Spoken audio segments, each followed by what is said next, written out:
Christmas Eve in Ukraine was marked by tragedy as at least 7 people are dead and 58 injured after a Russian strike hit the city of Kherson.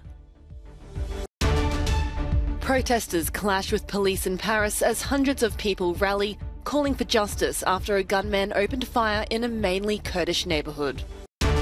Christmas evening Mass was celebrated all over the world. In the Vatican, more than 7,000 faithful gathered, while Christmas tourism returned in Bethlehem, West Bank. Dozens have died and millions are without power on Christmas as a powerful winter storm continues to pummel North America.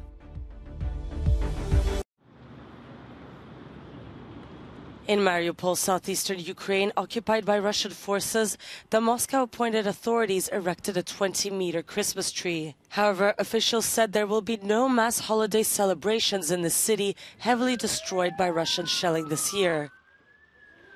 In Kherson, it was a tragedy on Christmas Eve with at least 7 dead and 58 injured after a Russian strike. The city was recaptured by Kiev's forces in November, but Kherson has been regularly bombarded ever since with a heavy toll on civilians and the power supply.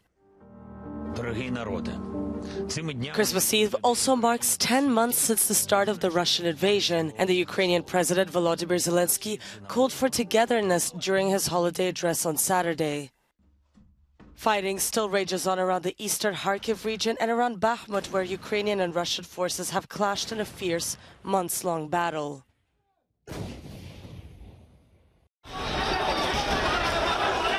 More clashes have broken out in Paris as hundreds of people rally, calling for justice after a shooting in a mainly Kurdish neighborhood. 3 people were killed and many more injured on Friday when a gunman opened fire at a Kurdish cultural center in a nearby cafe. From the moment this happens on French territory, this woman says, with a known person who has a criminal record and has been out of prison for 10 days. How can this person be armed with so much ammunition while walking around Paris and only attack Kurds? Yesterday's shooting has stunned Paris's 10th district, a community preparing to commemorate the unresolved murder of 3 activists 10 years ago. Police have arrested a 69-year-old man who authorities say had recently been freed from detention as he awaits trial for attacking a migrant camp. In the splendor of St. Peter's Basilica, Pope Francis presided over the evening Christmas Mass, attended by more than 7,000 faithful on Saturday. Traditionally, Catholics mark Christmas Eve by attending Mass at midnight. But over the years, the starting time has crept forward, reflecting the health or stamina of the Pope. Since COVID, the start of the service was moved to 7:30 p.m. local time.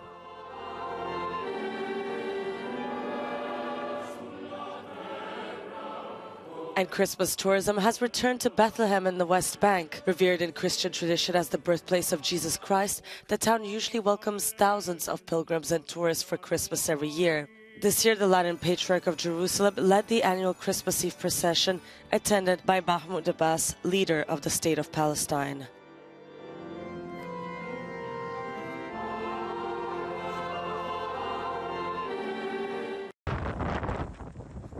Dozens of people have died in the U.S. as an extreme winter storm continues to batter parts of the country, with a blizzard causing dangerous travel conditions.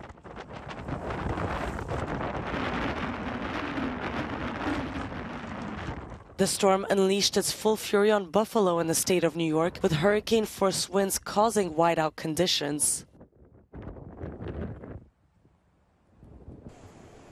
More than 300,000 homes and businesses found themselves without power on Christmas Eve.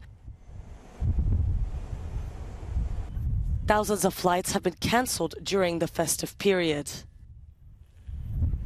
The storm is nearly unprecedented in its scope, stretching from Canada to the Texas border. About 60% of the U.S. population faces some sort of winter weather advisory or warning.